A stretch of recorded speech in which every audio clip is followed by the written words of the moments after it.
Olá pessoal, hoje nós estamos aqui na Volkswagen Caminhões e Ônibus para apresentar o programa Agenda Global, um programa que apresenta as iniciativas em sustentabilidade das empresas no Brasil e no mundo. Eu sou Cila Mota, embaixadora do Energy Channel TV e tenho a honra de conversar com Marco Saltini, vice-presidente da Volkswagen Caminhões e Ônibus. Saltini, muito obrigada pelo seu tempo, pela sua disponibilidade. Gostaria que você se apresentasse para a nossa audiência antes do nosso bate-papo. Ok. Bom, primeiro eu agradeço, Cila, a oportunidade de conversar um pouco sobre as iniciativas de sustentabilidade da Volkswagen Caminhões e Ônibus. Como você disse, eu sou vice-presidente de Relações Institucionais da Volkswagen Caminhões e Ônibus. Tenho a responsabilidade de fazer a interface da empresa com o poder público, mas além disso com entidades privadas. Então, participo também da Associação dos Fabricantes de Veículos Automotores, Associação Brasileira de Engenharia Automotiva, Instituto de Qualidade Automotiva, Federação das Indústrias do Estado do Rio de Janeiro, Confederação Nacional da Indústria. Ou seja, eu tenho alguns chapéus que eu posso usar de vez em quando numa vida que me dá muito prazer, porque é uma vida que não tem rotina, né? Cada dia é um desafio diferente. Então, muito obrigado aí pela presença e pela oportunidade da gente falar um pouco da Volkswagen Caminhões e Ônibus. Muito obrigada por nos receber aqui na sede da Volkswagen Caminhões e Ônibus. E para a gente iniciar essa conversa, quais são as metas de sustentabilidade até 2030 que a companhia firmou para executar?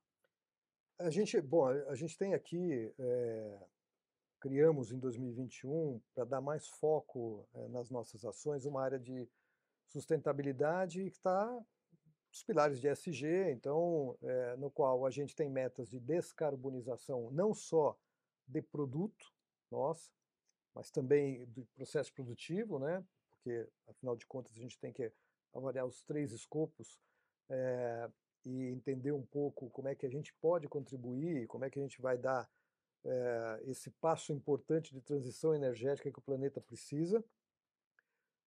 As questões sociais, a nossa participação na sociedade efetivamente, para transformar positivamente a sociedade, e as questões, lógico, de governança, direitos humanos. Então, a gente estabeleceu metas sobre esses três aspectos, né, usando os critérios e métricas ESG para colocar qual é, no horizonte que nós temos pela frente, o que nós temos que fazer efetivamente. Então, se a gente falar especificamente de descarbonização, nós estamos trabalhando, em primeiro lugar, com uma redução de 5%, né, das nossas emissões de escopo 1 e 2, ou seja, da fábrica, da produção, por ano, ou seja, uma redução constante de 5% por ano.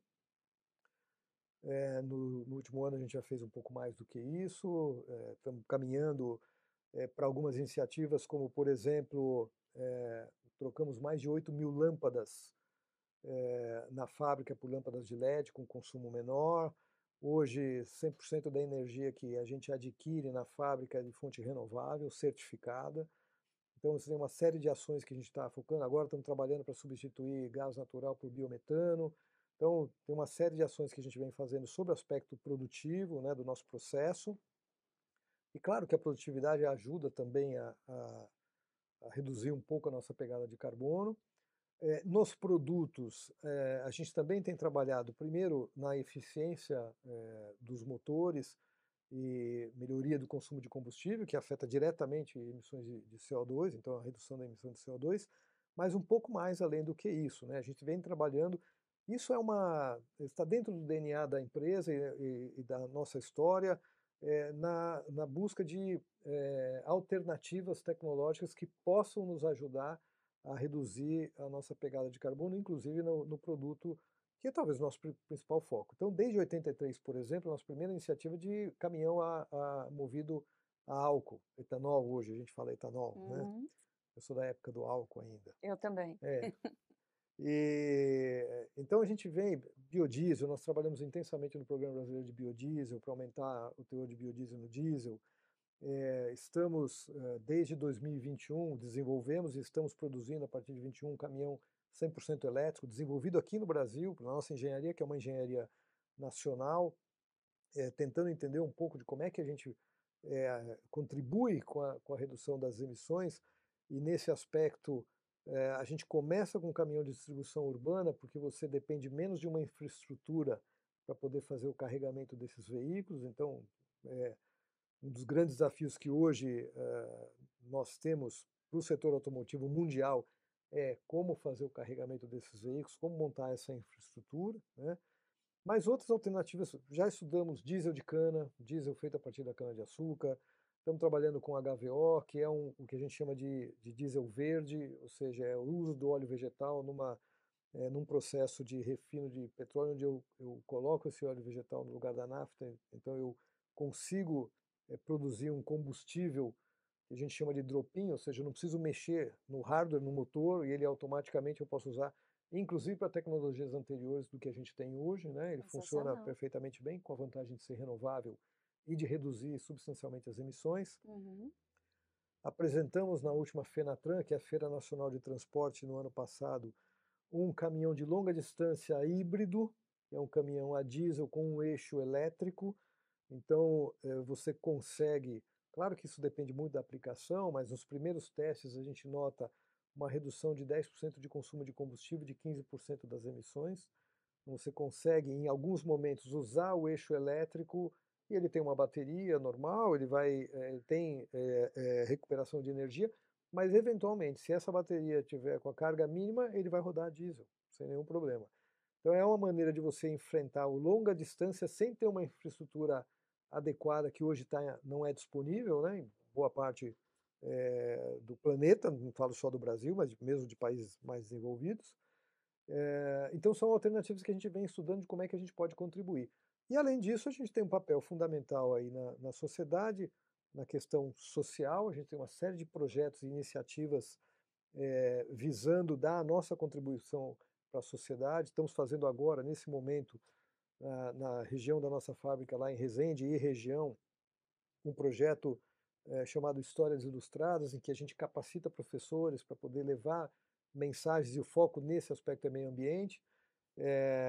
Temos uma contribuição grande aqui com o GRAAC, por exemplo, em São Paulo, né, da gente poder trabalhar aí no combate e na tentativa, né, de aumentar a cura do câncer infantil.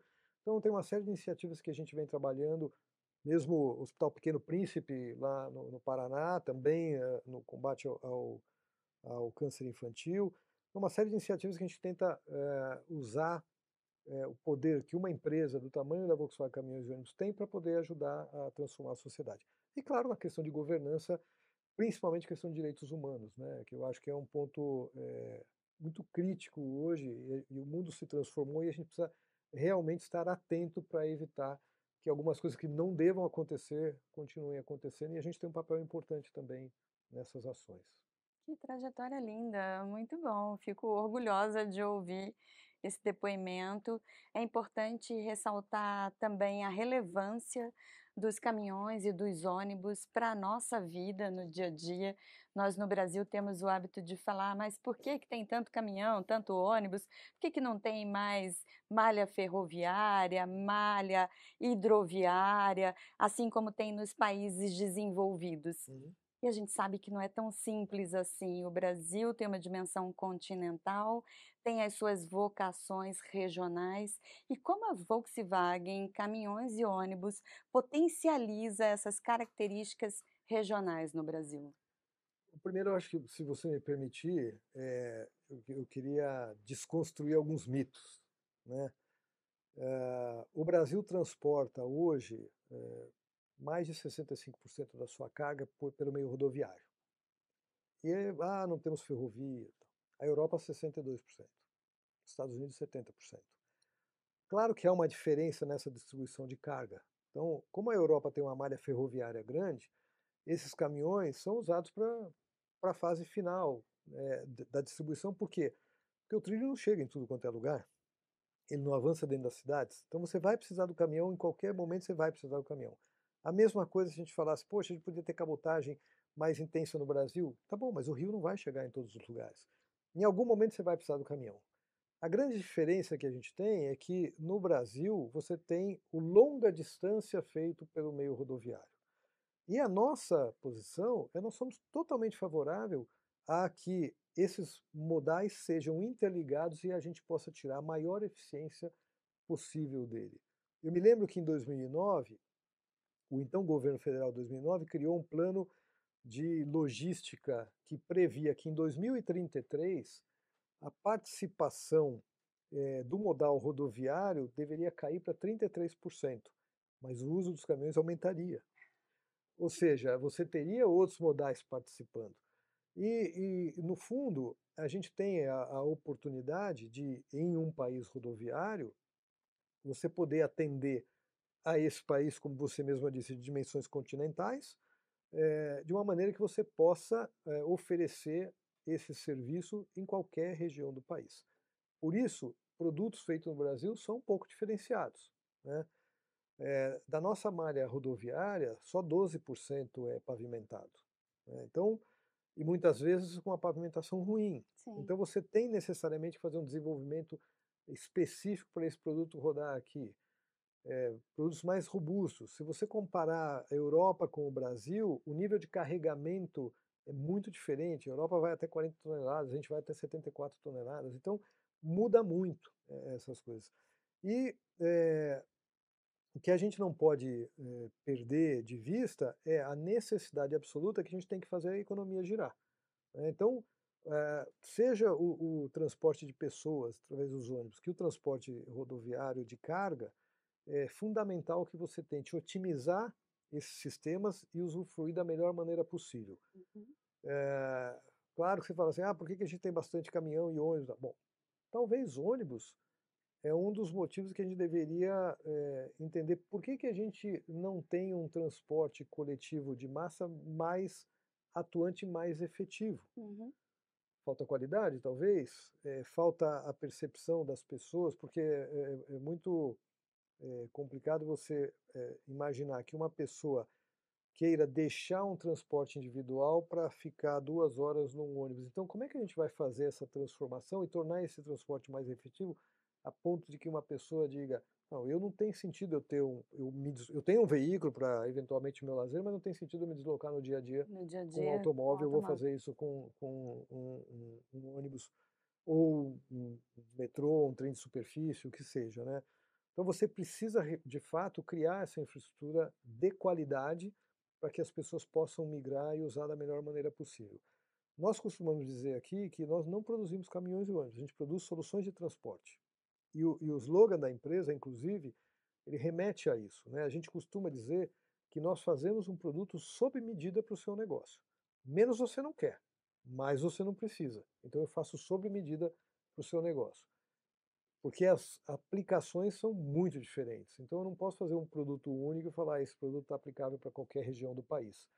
Então você tem que dar foco exatamente para entender qual operação que você vai atender e fazer um desenvolvimento próximo do cliente para atender o anseio do cliente, como é que ele vai operar da melhor maneira possível. E é esse talvez o mote que nos move no dia a dia, no desenvolvimento dos nossos produtos, tentar, em primeiro lugar, atender bem o nosso cliente de uma forma eficiente, eficaz e que a gente consiga extrair daí o melhor resultado possível, não apenas para ele, mas para a sociedade de forma geral. É um desafio, não é fácil, Sem né? dúvida. E para vencer esse desafio, provavelmente tem muito investimento em inovação, tecnologia, muita pesquisa e desenvolvimento. Como funciona isso no dia a dia? Uma coisa que nos deixa muito orgulhosos é que nós temos uma engenharia nacional. A gente opera um modelo de negócio que é diferente do que a gente tem normalmente numa indústria do setor automotivo. Nós temos na nossa operação em Resende o que a gente chama de consórcio modular. É um consórcio efetivo de parceiros, a gente não chama de fornecedores, a gente chama de parceiros, no qual conjuntamente a gente desenvolve e produz veículos e oferece isso para o mercado. E o nosso orgulho é tal que a maior parte da nossa força de trabalho da Volkswagen Caminhões e Ônibus, não do consórcio modular, porque ele envolve as outras empresas, está dentro da engenharia. Está dentro exatamente daqueles que vão desenvolver produtos para atender os anseios do cliente e poder oferecer soluções de transporte adequadas. Uma engenharia nacional comandada por brasileiros e muitas vezes com o desafio, hoje menos desafiador, eu já explico por quê, mas no passado o desafio de você ser o pioneiro dentro de uma indústria global como é a Volkswagen, né, de uma empresa global, mas que só produz caminhões com a marca Volkswagen aqui no Brasil ou nas nossas filiais espalhadas pelo mundo. Então, hoje nós estamos inseridos dentro do grupo Volkswagen no grupo Traton, que é uma holding dentro do grupo Volkswagen de veículos comerciais, com as outras empresas do grupo Traton que produzem caminhões e ônibus. A Scania, lá da Suécia, a International nos Estados Unidos, a MAN da Alemanha e nós aqui no Brasil. Então, hoje você consegue até muita sinergia para trabalhar. Mas a gente vem de um passado que a gente tinha que desenvolver tudo, né? Enquanto nossos competidores trazem soluções das suas matrizes, nós não tínhamos como trazer solução da matriz, então a gente tem que desenvolver aqui. O que, por um lado, te causa um desafio maior, né? Mais empenho, mais investimento, mas, ao mesmo tempo, uma satisfação muito grande de saber que a gente conhece muito bem o nosso país, a gente conhece muito bem a realidade nossa, a gente pode desenvolver um produto aqui. Não só para o Brasil, mas para os países. A gente exporta hoje para mais de 30 países. Temos uma operação no México, uma filial nossa no México. Temos uma operação em conjunto com a Volkswagen da Argentina na Argentina, em Córdoba, para montagem de caminhões e ônibus. Temos uma operação na África do Sul, em parceria com a MAN para montagem de caminhões e ônibus Volkswagen, e uma parceria também com a MAN em Filipinas para montagem de caminhões e ônibus. Ou seja, a gente tem que trabalhar conhecendo bem qual é a demanda que o mercado nos requer e como que a gente pode oferecer o melhor produto possível para atender essa demanda. E olhando para o futuro, como é que você vê esse mercado de caminhões e ônibus? A gente tem um desafio muito grande da transição energética, né? E um dos pontos que talvez o Brasil não possa abrir mão e não deva abrir mão é as condições diferenciadas que ele tem de alternativas tecnológicas, né? A gente, eu sempre considero e digo isso, lá na década de 70 nós tivemos dois choques do petróleo, surpreendentemente um barril de petróleo passando de 5 para 11 dólares, o que foi um absurdo, né? Hoje a gente paga 70, 80 dólares um barril de petróleo, chegamos a 140 já no passado não muito distante. Mas isso fez com que o Brasil procurasse uma alternativa, porque o Brasil não era autossuficiente na produção de petróleo, importava, isso afetava diretamente a balança comercial, e ele encontrou uma alternativa que foi o programa do álcool, na época chamado o Proálcool, e talvez seja o maior programa de energia alternativa do setor automotivo do mundo. Ninguém tem um programa do jeito que o Proálcool funcionou e que Continua depois funcionando. continua funcionando, mas a gente teve aí alguns tropeços até o advento dos motores flex, que aí permite que o cliente possa decidir como é que ele quer abastecer o veículo, né? E esse é um mecanismo também que permite que a gente faça uma descarbonização mais rápida. Hoje você tem mais de 40 milhões de veículos flex leves, né, rodando, que basta que você garanta que eles hoje sejam abastecidos com etanol, você já contribui enormemente para a descarbonização, né? O que precisa para fazer isso? Resolver a parte mais sensível do ser humano, que é o bolso. Criar condição para que seja viável economicamente abastecer com etanol. Hoje, os dados apontam aí que apenas 30% do uso dos veículos flex é feito com etanol. E varia muito em função exatamente de preço. Sim. O proprietário do veículo avalia, bom, o que compensa mais no meu modo de usar, eu usar? Quanto que está o preço do álcool, quanto está o preço da gasolina? E ele faz uma conta e toma a decisão dele de como é que ele vai fazer. Mas migrando para o nosso core business, que são veículos pesados, comerciais, a gente também tem alternativas. O biodiesel, o HVO, que é uma possibilidade da gente trabalhar, e também a eletromobilidade, né? A gente está, de fato, vendo uma transformação muito grande, mundialmente falando, e o Brasil também passa por isso. Talvez não da forma tão ordenada como a gente entenda que deva ser feito, mas você vê hoje muitas prefeituras, o Brasil ele opera basicamente por um sistema de concessão do transporte público, né? Uhum. E você vê isso hoje muitas o poder concedente, muitas prefeituras, induzindo o uso de veículos, de ônibus elétricos, né. O grande problema é que você precisa recarregar esses ônibus elétricos, E a você precisa de uma infraestrutura de infraestrutura. carregamento, né. Eu sempre uso um exemplo assim, se a Cila quiser comprar um carro elétrico, instalar um wallbox na casa dela, carregar o carrinho dela lá, ela vai Na conseguir tomada. carregar. Se ela não quiser instalar um wallbox e carregar numa tomadinha 220, vai demorar um pouco mais, mas ela consegue carregar. Sim. Então uma coisa é você carregar um carro, a outra coisa é você imaginar uma garagem de ônibus que vai ter, sei lá, 80, 100 ônibus elétricos que vão chegar lá 1h e pouco da manhã, porque estavam transportando pessoas, tem que fazer uma manutenção que não estou nem falando de sistema de propulsão, ou seja, não estou nem falando de motor elétrico, bateria. Imagine um balaústre solto, um banco que quebrou, que precisa ser substituído, então precisa fazer uma manutenção, precisa fazer uma higienização, né, Uhum. pro dia seguinte, e às 4h30 da manhã ele está saindo para ir para a rua. Ele abastecia os veículos a diesel em 15 minutos, agora ele vai demorar 3 horas para carregar um ônibus. Então como é que ele faz para carregar todos esses ônibus ao mesmo tempo? Ah, bom, dá? Dá, claro que dá, mas eu tenho que ter uma infraestrutura, às vezes eu vou ter que ter uma subestação próxima.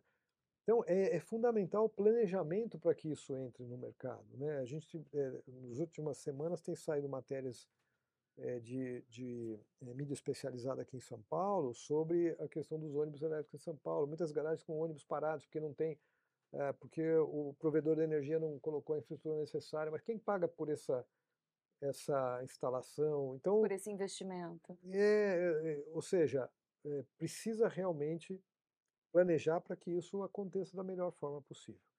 No final das contas, a gente não pode permitir que a sociedade pague um preço maior do que ela realmente deveria pagar por isso. O benefício é para todos. A gente precisa entender como fazer isso de uma forma adequada para a sociedade. Porque a gente pode falar o que quiser, mas no final das contas, quem paga essa conta somos nós, né? Que Cada um de contribuímos nós. com nossos impostos, que fazemos o nosso dever, né, de fazer essa economia girar e pagar a nossa parte, o nosso quinhão lá do desenvolvimento que a gente espera que aconteça. Só decide de que bolso vai tirar, do contribuinte ou do consumidor.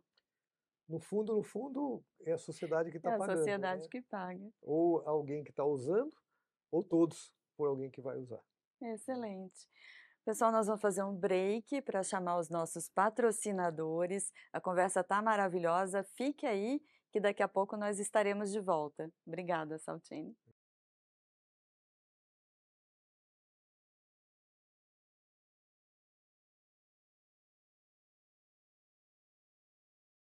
Estamos de volta com o Energy Channel TV, apresentando o programa Agenda Global, hoje aqui na Volkswagen Caminhões e Ônibus, junto com Marco Saltini, vice-presidente dessa unidade. Saltini, agora em termos de inovação dos últimos 12 meses, o que foi que chamou a tua atenção? O que você viu aí no mundo do de caminhões e ônibus que você pudesse dizer assim: "Nossa, essa inovação foi totalmente disruptiva"? Eu acho que o grande investimento que está sendo feito pelas empresas no mundo, né, na busca de encontrar alternativas para essa transição energética, tem sido, logicamente, a eletromobilidade está em foco, mas a gente vê, por exemplo, Europa. A Europa estabeleceu limites específicos de redução de emissão de CO2, o que forçosamente vai fazer com que você tenha uma presença maior de veículos zero emissões, né? A alternativa hoje é um veículo elétrico, você tem que equacionar a questão de carregamento, porque Uhum. mesmo que você fale, ah, poxa, a Alemanha é pequena, tá bom, mas o caminhão não vai rodar da Alemanha, vai para a Áustria, da Áustria vai para a Itália, da Itália vai para a Espanha, e assim por diante. Então, como equacionar a questão da infraestrutura de carregamento? E uma coisa que se notou lá foi que toda nova tecnologia, ela acaba trazendo um custo maior, né? Até por causa da escala, né? Você não tem escala, então você está começando, você fez um desenvolvimento. Então, novas tecnologias comportam quase que sempre um custo adicional. Como que os governos resolvem isso? Dando incentivos para você poder tentar minimizar o impacto dessa nova tecnologia e tentar trazer para uma situação mais equânime com a tecnologia anterior, né?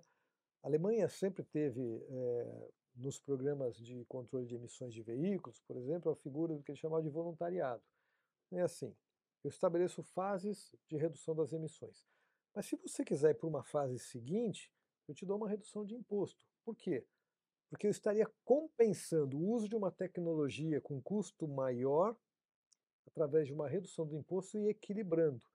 Para o fabricante, ele não tem nenhum pênalti, porque ele vai conseguir se manter competitivo na venda do produto dele, mesmo usando uma tecnologia mais cara, porque ele vai pagar menos imposto, mas para a sociedade isso é melhor, porque você está antecipando uma tecnologia mais avançada que reduz mais do que o limite atual imposto de emissões. Então você tem mecanismos para fazer isso. E a gente viu isso muito nos Estados Unidos e Europa, por exemplo, com incentivos para a eletromobilidade, que foram, por exemplo, na Europa, retirados no ano passado. O que aconteceu com os veículos elétricos? As vendas caíram.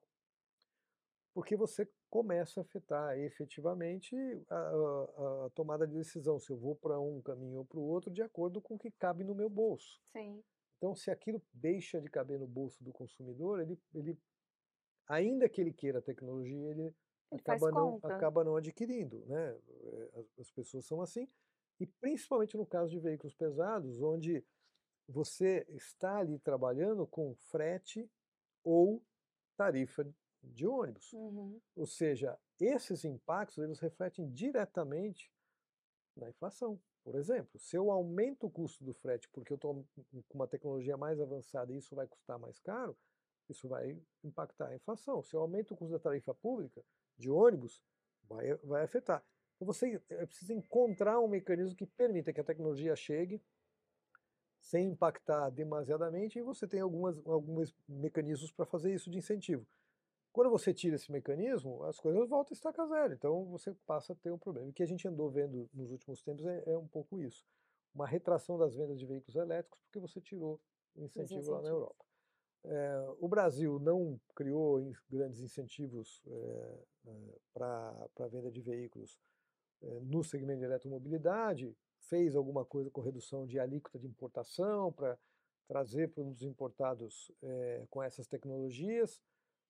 E no caso de pesados, o BNDES tem uma linha de financiamento que eles chamam de baixo carbono, que é exatamente para permitir que esses veículos com essas novas tecnologias possam ter uma taxa mais atrativa e com isso compensar a diferença do custo adicional que você tem pela tecnologia. Só que, como todas essas taxas estão atreladas à Selic, a Selic vem aumentando, é claro que tem um impacto e mesmo essas linhas de financiamento que têm taxas um pouco menores ainda são caras, então você tem uma dificuldade de colocar. O que se fala muito no setor de transporte comercial, seja de carga ou de passageiros, de novas tecnologias, é um caminho para a eletromobilidade, mas que pode passar antes por uma hibridização, culminando eventualmente lá com hidrogênio lá na frente. O hidrogênio é uma questão que precisa ser bem analisada em função da eficiência que eu tenho. Primeiro, de como é que eu vou produzir esse hidrogênio, porque muita gente fala, o Brasil, o potencial para produzir hidrogênio verde, nós vamos... Ok, mas vamos ver como é que a gente vai fazer isso. Quanto custa? Né? Quanto custa para fazer isso e se a conta fecha. Sim, né? sim. Esse é um ponto. É uma alternativa? Claro que é. Deve ser estudada? Claro que deve. Deve eventualmente ser incorporado em algumas coisas? Deve. É aquilo que eu comentei no início. A gente fala de solução de transporte e ela pode ser diferente para cada aplicação. E é esse, talvez, o conceito que a gente precisa utilizar para entender aonde é melhor ou pior utilizar uma tecnologia ou outra. Onde eu tenho mais vantagens, olhando de forma geral, de uma tecnologia em relação à outra. Então, muitas vezes você fala, poxa, mas ali você vai usar um caminhão a diesel ainda? Espera um pouquinho, mas cabe ali um elétrico? Eu vou ter como carregar ou vai ficar parado?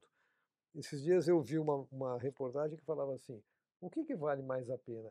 A gente pegar uns veículos antigos e trocar pela tecnologia mais atual hoje de diesel, 300 deles ou 30 elétricos? O que é melhor para o meio ambiente? Você tem que fazer conta, né? E, eventualmente, se eu não consigo ter mais do que 30 elétricos, talvez seja melhor. E a gente costuma dizer também que, e não vou fugir da sua pergunta da questão da grande inovação que possa ter aparecido, mas hoje, se você olhar a situação do Brasil, talvez o melhor programa de descarbonização do setor de transporte rodoviário de carga e de passageiros se chame renovação de frota. Por quê? Porque a gente tem uma frota muito envelhecida, com tecnologias muito antigas. São Paulo, por exemplo, ele tem um limite para ônibus urbano de 10 anos. Você hoje já tem uma quantidade grande de ônibus com mais de 10 anos que continuam circulando porque você não conseguiu substituir por um elétrico. E E, acaba emitindo mais. e hoje você não tem a possibilidade. São Paulo vetou a entrada de novos ônibus a diesel. Então, mesmo que seja da tecnologia do Procon VIP8, que é o último limite que está em vigor hoje, que é muito mais eficiente do que as gerações anteriores, você acaba esbarrando nisso e você acaba envelhecendo essa frota, emitindo mais, ou seja, com menos resultado operacional, porque ela é menos eficiente, né? Então, o ideal seria você trabalhar num programa que permitisse uma renovação natural de frota. O Brasil, por exemplo, não tem inspeção técnica veicular, que em países desenvolvidos você tem, o qual obriga que o proprietário do veículo periodicamente verifique as condições de uso dele. É uma fiscalização mais ativa, que possa falar, opa, esse veículo está em desacordo, ele precisa sair até que ele seja reparado. Então você não tem um mecanismo natural que force essa renovação de frota, porque às vezes você vai falar assim, poxa, se eu tivesse inspeção técnica veicular, eu tenho um veículo que está mal mantido, eu vou reparar para passar na inspeção, custa mais caro do que eu trocar por um novo. Prefiro trocar por um novo. É uma maneira de você fazer. Mas precisa criar um mecanismo para que isso seja efetivo. 2 anos atrás nós tivemos uma medida provisória, 1175, que era, eles chamavam um programa de desconto patrocinado. Então o governo deu um desconto nos veículos para permitir uma renovação de frota. No caso específico de caminhões e ônibus, ele obrigava que você tirasse um veículo com mais de 20 anos do mercado. Para Isso, conseguir isso ter para comprar acesso. um novo com desconto. Uhum. E isso funcionou. Lamentavelmente, isso era uma medida provisória que não foi para frente. Eu não sei se todo mundo tem conhecimento, mas uma medida provisória que o governo federal manda para o Congresso, ela tem uma validade de 60 dias e ela deve ser analisada pelo Congresso, podendo ser prorrogada por mais 60 dias se não tiver sido análise. E ao final desses 60 dias, ou ela foi aprovada com modificações, sem modificações, ou ela caduca, né? Essa medida provisória caducou, então ela vigorou por 4 meses, só que como era um programa que exigia a retirada do veículo antigo para ser sucateado e aí sim você poder comprar um novo, precisou criar um sistema primeiro, agilizar a baixa do veículo junto aos departamentos de trânsito, então foi feita uma portaria, mas a gente demorou um tempo discutindo isso, como é que a gente faria isso, para depois começar a implementar. Então, efetivamente, ele trabalhou por 2 meses, acabou o programa porque a medida provisória não foi aprovada, caducou, mas mostrou, sinalizou que há um potencial para você fazer isso. E essa seria o melhor mecanismo de descarbonização que você poderia ter, porque você alterna a frota por uma frota muito mais eficiente, muito menos emissora e com ganhos operacionais, enquanto você trabalha nas novas tecnologias. Voltando à tua pergunta, inovação que você fale assim, olha, que surgiu e tal, eu não vejo nada muito fantástico. O que existe realmente é um trabalho muito grande da eletromobilidade, ou seja, você potencializar, mas tem desafios enormes para você conseguir, não é no Brasil, no mundo, o Brasil é um dos desafios grandes que a gente tem, você conseguir implementar e mudar essa frota. Não é uma coisa que acontece da noite para o dia, você não troca uma frota de uma cidade, quem dirá de um país, da noite para o dia, né? Sim. Então você tem um tempo para que isso aconteça e requer muito investimento para você fazer. Nós vamos fazer? Eu não tenho dúvida que isso vai acontecer ao longo do tempo. No prazo que a gente precisava, talvez não. Devemos desistir por causa disso? Logicamente não, né? Nosso papel é continuar trabalhando para que a gente consiga dar a contribuição para que, de fato, a gente caminhe para uma questão que permita controlar as mudanças que a gente está sofrendo, que o planeta está sofrendo. né? Alguém disse, eu não me lembro quem, que quando a gente faz planos, a gente pode fazer o plano A, B e o C, né? Mas planeta só tem o Só tem planeta A, um, só tem só esse tem aqui. esse. Não dá para falar que, vamos para o planeta B. Não tem uma alternativa aí viável para a gente fazer isso. É aqui que a gente vive. A gente tem que resolver esse problema. Agora, também nós não podemos deixar de lembrar que a gente tem uma população crescente, essa população precisa se alimentar, essa população precisa se vestir, essa população precisa se Deslocar. locomover, né? E isso gera impacto. Nossa própria vivência gera impacto, né? Nós mesmos aqui estamos gerando impacto. E você tem que fazer isso da melhor maneira possível para que você atenda toda a sociedade. Tem uma situação muito discrepante, muitas vezes, né? De diferenças sociais muito grandes, que minimamente a gente deveria estar atacando para tentar resolver, né, para chegar num ponto, num denominador comum, onde todo mundo pudesse se alimentar, todo mundo pudesse ter acesso à saúde, educação, são critérios que a gente precisa trabalhar, e por isso que eu disse lá, quando a gente trabalha no social, a gente tenta dar uma contribuição que a gente sabe que é pequena, se você olhar o universo que a gente atua, é a sociedade brasileira, por exemplo, a Uhum. gente sabe que é pequena, mas o todo é feito de partes. Se cada um fizer uma partezinha, a gente vai conseguir equacionar isso. Então a gente não pode abrir mão de dar a nossa contribuição. É um pouco do que a gente tem como princípio de continuar tentando fazer. Cada um fazendo a sua parte. Você trouxe um ponto super importante, que é a questão da renovação de frota. Com a renovação de frota, você também precisa ter uma economia circular. O que que você vai fazer com esses caminhões e ônibus que serão substituídos? Uhum. Como você vê isso sendo implantado de fato aqui no Brasil? Com muito bons olhos, porque a gente de fato tem uma indústria de reciclagem no Brasil.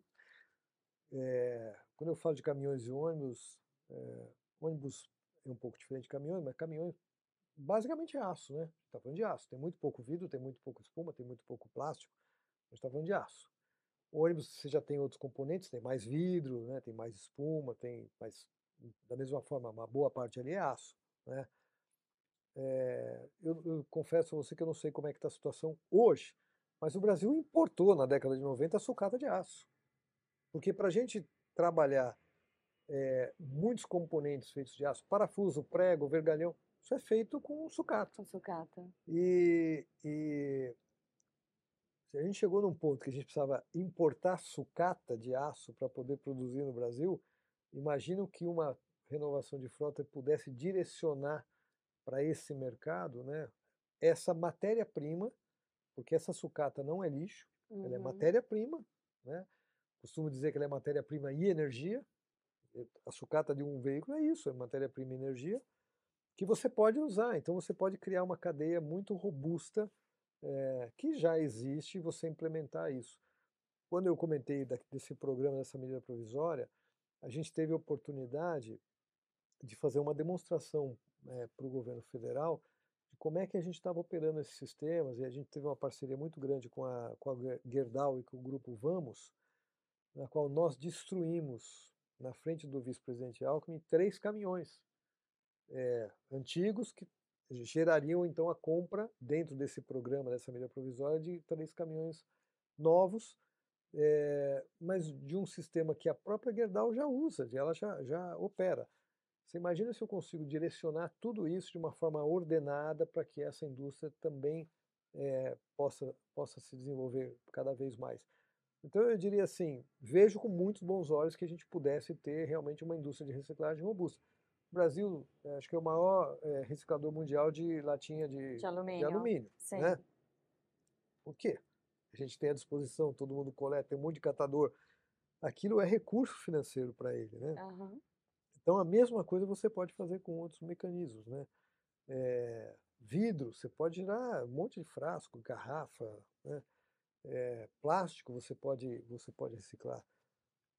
Recentemente, o governo federal soltou uma parte adicional da regulamentação do programa Mover, que é Uhum. um programa do Ministério da Indústria, de mobilidade verde, no qual ele passa a estabelecer índice de reciclabilidade nos veículos, né? Então você vai, a partir de um determinado momento, vai ter que garantir que o veículo produzido ele tenha um índice de reciclabilidade tal, ou seja, os componentes que você use possam ser reciclados, Uhum. né? Então, isso mostra uma adesão à possibilidade de você realmente fomentar essa indústria, e é o que eu digo, a gente tem tudo para fazer, basta se organizar. A gente já mostrou que é possível, né? Algumas vezes, quando a gente discute renovação de frota, fala assim: ah, precisamos criar um programa piloto. A medida provisória já fez o programa piloto, a gente já sabe que funciona, sabe como fazer, como operar. É muito fácil de pôr tudo isso em ordem de novo, desde que você tenha o recurso necessário para fazer isso. A grande dificuldade que a gente tem, e aí eu vou retomar um tema que eu falei aqui: o Brasil não tem inspeção veicular. Não tendo inspeção, não tem nada que obrigue eu a tirar um carro antigo da rua. Sim. Além disso, a gente tem uma característica de país, eu não vou dizer se ela é boa ou ruim, não cabe a mim dizer se é boa ou ruim, na qual, à medida que o veículo vai ficando mais antigo, ele paga menos imposto, né? Se você for para países mais desenvolvidos, à medida que ele vai ficando mais antigo, ele vai pagando mais imposto. Aqui ele paga menos até um certo ponto onde ele para de Para pagar. de pagar. Muito bem. Isso é um estímulo para você trocar esse veículo? Não é, Claro que né? não.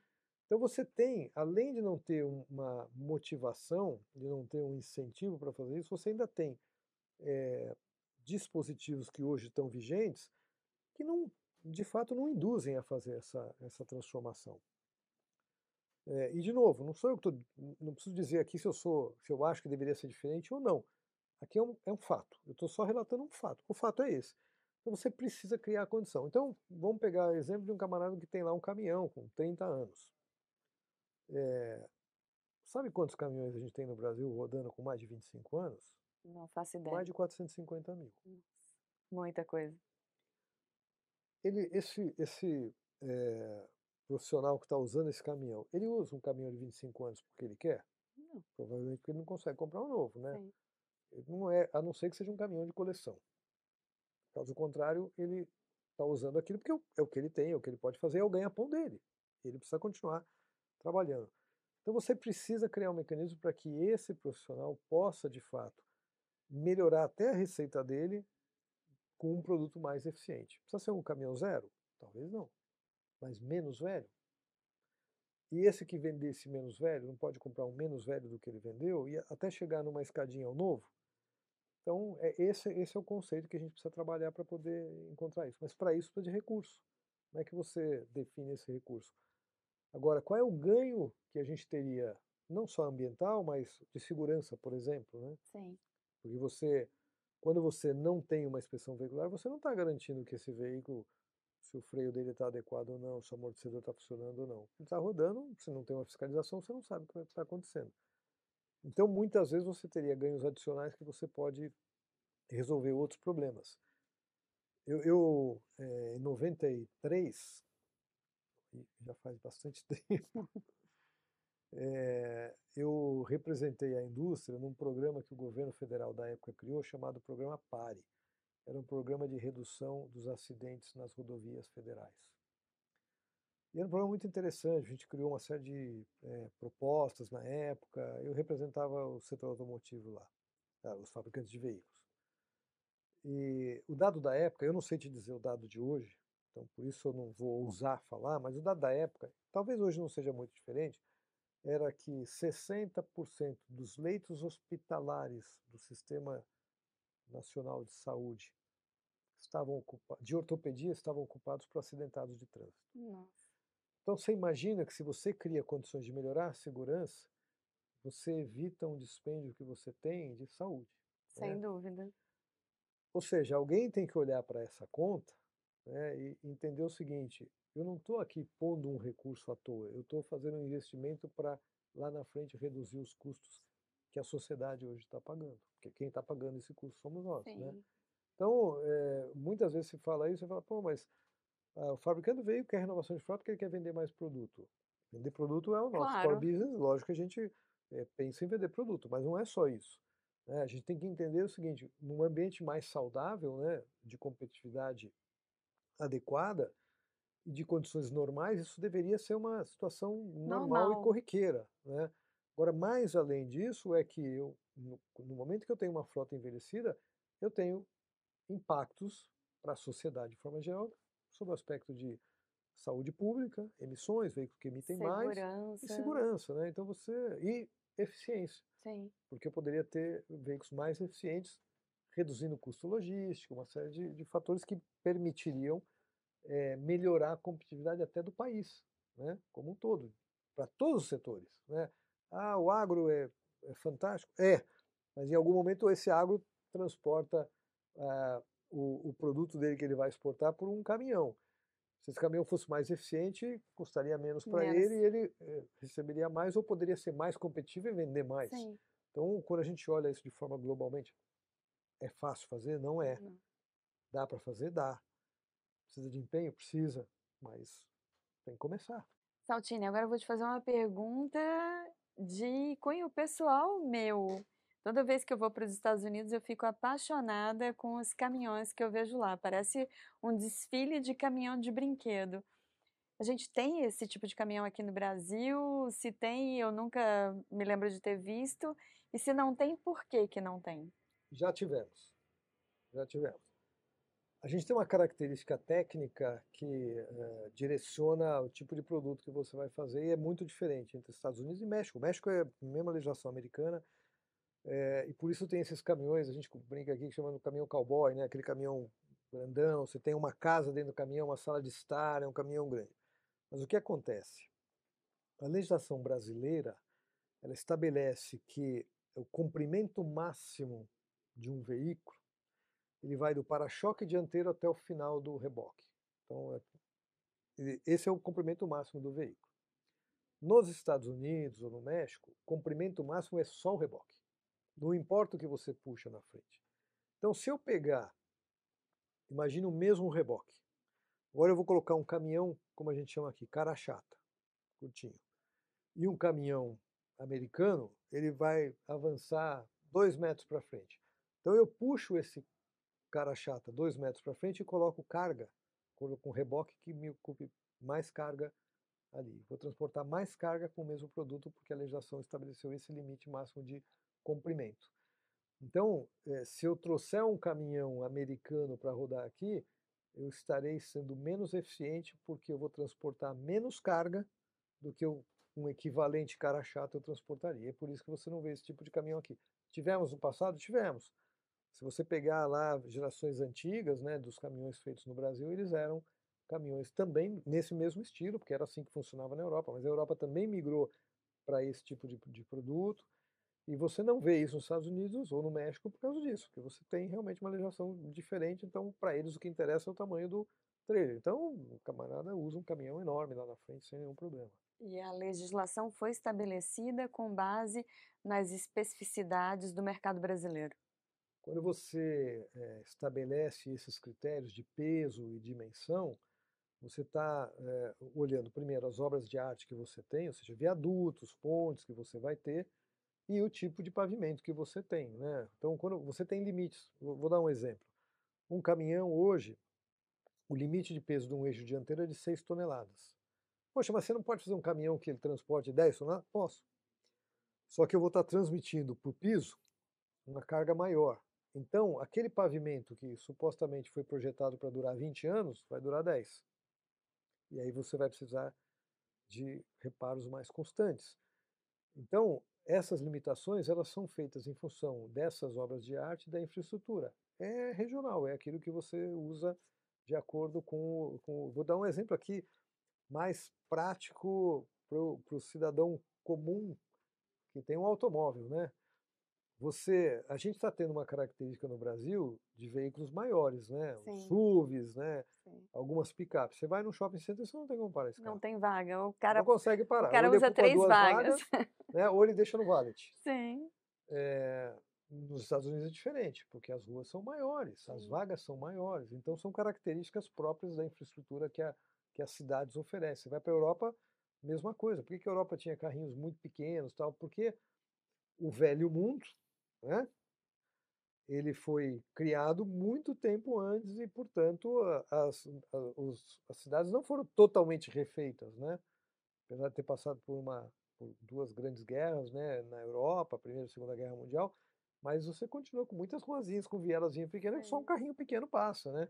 Então, isso é tudo função de aonde você está, né? Esse ano nós temos a COP30 aqui no Brasil, em Belém do Pará. Como a Volkswagen Caminhões e Ônibus está se preparando para participar desse evento tão grandioso? A gente tem algumas tratativas que estão sendo executadas, né? Em primeiro lugar, o grupo do qual a gente faz parte, o grupo Triton, ele atua ativamente nas COPs, não na COP 30, mas na 29, 28, assim por diante. Vem trabalhando, a gente está sempre presente, tentando contribuir com as discussões. No ano passado, na COP 29, lá em Baku, a gente fez uma parceria via a Associação dos Fabricantes de Veículos e a Confederação Nacional da Indústria, uma roda de debates na Green Zone, que tinha uma área específica da CNI, e terá na COP 30 também, então já estamos lá na COP 30 nessa área, participando conjuntamente com a Anfave e com a CNI na área da CNI. Então a gente tem uma participação lá com o intuito de fomentar debates e levar soluções e alternativas que a gente vislumbre para toda a questão dessa transição energética que a gente precisa e muito mais a contenção do aquecimento global do planeta. Estamos avaliando outras alternativas que a gente possa atuar com alguns outros parceiros importantes, então estamos vendo como é que a gente pode participar ativamente lá. Semana passada eu tive um contato com o governo do Pará, especialmente a Secretaria de Meio Ambiente do Pará, também entendendo como é que a gente poderia colaborar com eles, porque mais importante do que participar da COP30 é a gente trabalhar em ações que possam realmente deixar um legado, Uhum. não apenas para Belém do Pará, não apenas para Belém do Pará, para o país quiçá, para o mundo, legados que a gente possa deixar através de ações que mostrem transformações que possam contribuir com a sociedade de forma geral. Uhum. Essa é a nossa intenção. Mas nós ainda estamos em algumas tratativas para ver como é que a gente vai atuar mais fortemente lá. Você é, Estaremos lá. você acho que grande parte do mundo, né? Tá todo mundo nessa expectativa Eu de só não como. sei aonde nós vamos nos hospedar, nós ainda não sabemos, o negócio está bastante complicado lá, né? Esse é um tema preocupante porque ah, a gente entende ah, a intenção de fazer a COP em Belém, é simbólico, importante, até porque muito se fala da Amazônia sem conhecer a Amazônia. Sim, Se você me permitir, depois eu conto uma história do meu passado. por É, favor. e então é importante, tem um simbolismo de fazer lá, mas ao mesmo tempo a gente tem que entender que a quantidade de pessoas que vão estar circulando nesses 15 dias lá, precisa entender como é que a Belém vai estar preparado para receber todas as pessoas. A gente sabe do esforço até pessoal do governador Helder Barbalho para receber todas essas pessoas e do próprio governo federal, mas a gente tem preocupações exatamente porque não é uma coisa corriqueira de se fazer, né? Então requer realmente ações muito bem pensadas para você poder acomodar todo mundo de uma forma em que as pessoas estejam bem acomodadas e possam usufruir do verdadeiro debate que a gente precisa fazer sobre o nosso futuro, né? Vamos aguardar aí as cenas dos próximos É capítulos. isso aí. Você quer contar a sua história? Não, mas a história, eu, na minha carreira profissional, em um determinado momento, eu acabei ficando um tempo na Europa e quando, né, nas rodas de conversa tal, quando eu falava que era do Brasil, havia uma crítica muito grande sobre, vocês estão destruindo a floresta amazônica, vocês... E eu sempre falava assim, eu acho que vocês precisam avaliar um pouquinho melhor quem está destruindo, né? Nós temos um papel fundamental que talvez a gente não tenha feito corretamente, de fiscalizar, de coibir. mas dê uma olhada quais são realmente as empresas que estão lá, eh, efetivamente destruindo essa floresta, né, e Sim. vocês vão se surpreender, porque muitas vezes são europeus que estão lá, são americanos. Aham. Quer dizer, é muito fácil você falar de uma coisa que você vê corriqueiramente, né, Sim. e a outra coisa é você viver o dia a dia. Isso isenta o Brasil de qualquer coisa? Eu acho que não, porque de fato eu acho que a gente, poderia ter feito muito mais, né, para ter situações melhores, mas como eu disse, a gente precisa de fato de políticas de Estado para que isso seja perene, para que você possa atuar. Se você continua com políticas de governo, você, fatalmente, eh, alguma coisa que você resolva hoje pode se perder amanhã, né. Então essa falta de continuidade nos atrapalha de forma geral, e eu falo aqui não como empresa, mas como cidadão, né, que gostaria que as coisas, fossem melhores. Eu acho que a gente tem um país maravilhoso, que tem grandes alternativas, que a gente podia, trabalhar enormemente. Lamentavelmente eu cresci ouvindo que o Brasil era o país do futuro. Não sei se eu chegarei a ver esse futuro, porque o futuro está virando passado e eu não estou vendo esse futuro chegar, né? Então a gente não pode ser um país de promessa, a gente tem que ser um país de realizações. É isso que eu espero que a gente consiga, de fato, fazer, né? E eu acho que cada um de nós tem que dar a sua contribuição, né? Eu costumo dizer o seguinte, né? A melhor maneira de você educar é pelo exemplo, Sem né? Não dúvida. adianta meus filhos entram no meu carro, meus filhos são adultos hoje, mas desde pequeno entram no meu carro e põem cinto de segurança no banco de trás. Porque eu sempre disse, tem que usar cinto. Mas eu usava cinto no banco da frente, né? Porque posso dizer, use cinto aí. Ou eu fumar, dizer para eles não fumem. Eu nunca fumei na minha vida. E sempre disse, olha, expliquei, faz mal para os outros. Mas imagine se eu fumasse e falasse para ele não fumar. Então, o exemplo é a melhor maneira de educar. E é muito fácil olhar o que os outros não estão fazendo, mas a gente esquece de olhar o que nós não estamos fazendo, né? Exatamente. Então essa contribuição pessoal de cada um, às vezes ela é ingrata, porque você percebe que você parece que está enxugando gelo, só você que faz, mas não é assim. Eu me lembro de um também aqui, num período que a nossa matriz, a gente estava com alguns projetos, e um deles era a questão de reciclagem e tal, e aí perguntaram o que eu fazia pessoalmente. Eu falei, olha, todo sábado na minha casa eu pego do lixo que eu gero, e eu separo a parte que é reciclável, eu separo ela para levar num posto de reciclagem, onde eu vou ter lá plástico, papel, assim por diante, lata, vidro. Então eu falo assim, é uma contribuição muito pequena, né? Muitas vezes as pessoas falam assim, ah, eu não faço isso porque eu passo o caminhão da prefeitura, ele joga tudo no mesmo lugar lá.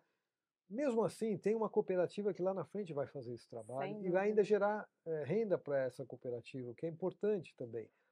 Mas se você puder fazer, faça, né? É fundamental que você faça, né? Eu não sei se você reparou, na hora que vocês chegaram, eu peguei uma garrafinha de E plástico e você jogou ali eu fui no jogar lá no reciclável. recipiente de, Eu de vi, plástico reciclável. eu vi. Porque é um pouco do que a gente pode fazer aqui, É o né? mínimo que a Vamos gente pode resolver o fazer. problema? Eu acho que não, mas nós vamos deixar o problema um pouquinho menor, né? É um pouco do que a gente pode fazer, E tem se que cada fazer. um fizer um pouquinho, daqui a pouco a gente tem uma ação global. É isso aí. Caminhando para o fechamento da nossa conversa, você ocupa uma posição de liderança numa grande empresa multinacional. Qual é o líder que te inspira? Olha, eu costumo dizer, eu tenho uma vantagem muito grande. Eu gosto muito do que eu faço. E as pessoas dizem que, como você gosta do que você faz? Mas eu aprendi a gostar das coisas, mesmo aquelas que eu não gostava, né, de fazer. E para mim, o líder que me inspira é aquele que permite que as pessoas sejam elas mesmas, porque na forma delas serem, elas podem contribuir de uma maneira mais profunda. E que você consiga, de fato, mais do que extrair esse potencial das pessoas, dar condição para que essas pessoas mostrem esse potencial. Então, para mim, o modelo de líder é esse, é aquele que sabe entender. E as pessoas, cada ser humano é diferente do outro. Cada um é diferente do outro. Não existe, no meu modo de ver, uma gestão uniforme para as pessoas que você lidera. elas são particulares, você precisa tratar cada uma de uma maneira diferente, né? Sem favoritismo para ninguém, mas avaliando o potencial de cada um e as fragilidades de cada um e tentando contribuir para que ele possa fazer o trabalho da melhor maneira possível, para que ele, em primeiro lugar, esteja satisfeito, né? A satisfação dele é o que vai trazer para a gente um resultado melhor. As pessoas que não estão satisfeitas, fatalmente não vão produzir o que elas podem produzir. E um líder com uma postura única e uniforme para todos, perde oportunidades de gerar melhor valor para cada um que está contribuindo com um bem maior ou com as metas que você precisa atender. Para chegar numa cadeira de vice-presidência, você ralou muito. Qual foi o maior perrengue que você tirou como seu grande aprendizado? Bom, eu não, não sei te dizer se para chegar numa cadeira de vice-presidente precisa ralar muito. Eu posso falar da minha experiência e, e posso dizer que eu sou agradecido pelas oportunidades que durante a minha carreira profissional me foram dadas, né, por todos os meus chefes, todos aqueles que viram potencial em mim e me permitiram desenvolver esse potencial, se é que eu tenho. Mas eu diria assim, perrengue, muitas vezes você tem situações em que não são completamente compreendidas, né? Durante a minha carreira profissional, eu tive a oportunidade, muitas vezes, de fazer discussões sobre a legislação construtiva de veículos, né? E quando você vai lá e defende uma posição de uma ou de uma série de empresas, mostrando as necessidades de tempo que você precisa, eventualmente o seu interlocutor tem uma visão diferenciada. Ele acha que você está tentando protelar isso, porque você está mirando só a questão do investimento e aí você quer deixar para fazer o investimento depois. E eu sempre tive que tentar mostrar, de fato, a necessidade que a gente tem de criar condições para que as coisas sejam bem feitas, né? O melhor resultado quando você desenvolve qualquer tipo de produto é você dar o tempo adequado para que ele seja feito. E de uma maneira nenhuma você protelar coisas que você não precisa protelar. Mas muitas vezes eu tive embates nesse sentido, de você tentar mostrar que você precisa de um tempo adequado para fazer aquilo e o teu interlocutor acha que você está, no jargão popular, empurrando com a barriga, né? Então eu diria assim, essas situações muitas vezes me trouxeram um sentimento de, poxa vida, né? Será que é tão difícil assim as pessoas entenderem o que a gente precisa? E eu costumo usar um, um exemplo quando você fala de um desenvolvimento de produto, e vamos entrar com uma legislação nova, vamos colocar tal item aqui como obrigatório. Tá bom, eu preciso de tanto de tempo. Mas por quê? Você precisa desenvolver, você precisa. Quando você desenvolve, normalmente você não consegue desenvolver o melhor produto da primeira vez, então você vai ter que testar. Poxa, eu tenho que corrigir isso aqui, tenho que melhorar o desempenho, tenho que garantir a durabilidade necessária, tenho que garantir o custo para produzir aquilo de uma forma que seja viável para você depois comercializar o produto, né? Mas o sentimento, você fala, poxa, será que a pessoa entendeu? Eu uso o seguinte exemplo. Eu estou desenvolvendo um motor, por exemplo, né? E aí eu tenho que atender uma norma que fala assim, eu preciso fazer 1000 horas de rodagem desse motor num dinamômetro. Ora, 1000 horas são 1000 horas. O dia tem 24 horas, eu tenho que rodar, nem que eu rode 24 horas por dia, eu preciso de 1000 horas. Eu não consigo fazer 1000 horas em 600 horas, porque seriam 600 horas, não 1000 horas. Sim. Então, quando você costuma falar, as pessoas dizem assim, não, mas você pode fazer mais rápido. Desculpa, para eu rodar 1000 horas, eu preciso de 1000 horas. 1000 horas. Eu não sei nem quanto dá em dias, nunca calculei, mas a gente precisaria fazer a conta e falar, ué, são tantos dias, menos que isso eu não consigo rodar as 1000 horas que eu preciso para comprovar determinada coisa. E a outra coisa, como eu sou de formação engenheiro, né, eu sempre digo, para um engenheiro, qualquer pergunta, a resposta é Depende. depende. Depende, né? E muitas vezes eu falo, eu preciso de todos os instrumentos para eu poder te dar uma resposta correta, né? Então, muitas vezes as pessoas fazem perguntas e você fala, não, mas parece... Aí eu sempre faço uma pergunta assim, quanto tempo você demora para ir daqui, por exemplo, a Campinas? Quanto tempo você demora para ir daqui a Campinas? Depende. Qual é o meio de transporte que você vai usar? Né? Depende Porque também. normalmente as pessoas viram para mim e falam assim, ah, não, daqui a Campinas 1 hora e 10. Eu falo, a pé? De Ah, não, helicóptero? a pé não, né? Eu falei, pois é, eu não te falei qual é o meio de transporte, então eu preciso saber qual é o meio de transporte, eu preciso saber qual é a especificação do combustível que eu vou usar, eu preciso saber qual é o clima que eu vou rodar, qual é a altitude que vai rodar. Então, você fala assim, talvez os grandes perrengues sejam esses, que as pessoas não estejam... Eu prefiro muito mais um interlocutor que seja um especialista para discutir do que um leigo, porque o leigo vai sempre achar que você está tentando enrolar ele, né? E muitas vezes você não está, você está trabalhando em cima de fatos, né? Eu acho que os fatos por si só falam, né? Muito bacana. E o recado final aqui para a nossa audiência? O recado final é assim, não vamos desistir, né? Eu acho que a gente tem um desafio enorme aí quando a gente fala dessa transição energética, de sustentabilidade. Não é uma coisa simples e corriqueira, porque se fosse alguém já tinha feito, né? E eu costumo sempre dizer o seguinte, quando as pessoas dizem, né, pô, você está aí, bom, se eu estou aqui é porque podia estar outra pessoa, né? Desde que ela tenha as competências para poder resolver. Não é simples, mas não é impossível. Vamos chegar onde a gente quer? Eu não sei, mas nós precisamos perseguir. Tendo um objetivo, persistência e trabalhando, eu acho que a gente consegue fazer alguma transformação. Se é necessária, não sei. Se é suficiente, também não sei. Mas a gente precisa continuar trabalhando. Eu acho que nesse aspecto não dá para jogar a toalha e dizer que nós fomos vencidos. Nem sempre você vence todas as batalhas, né? O importante é vencer a guerra, né? Então, vamos trabalhar e vamos mirar lá na frente o que a gente precisa fazer. E os tombos que a gente tomar, levanta, sacode a poeira e dá a volta por cima. Vamos lá, né? Vamos em frente. Isso aí.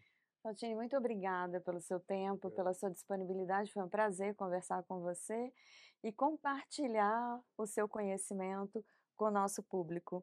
Hoje a gente conversou com Marco Saltini, vice-presidente da Volkswagen Caminhões e Ônibus, aqui no Agenda Global do Energy Channel TV. Se você gostou, curte, compartilha, siga as nossas redes e me aguarde para o próximo episódio. Até mais!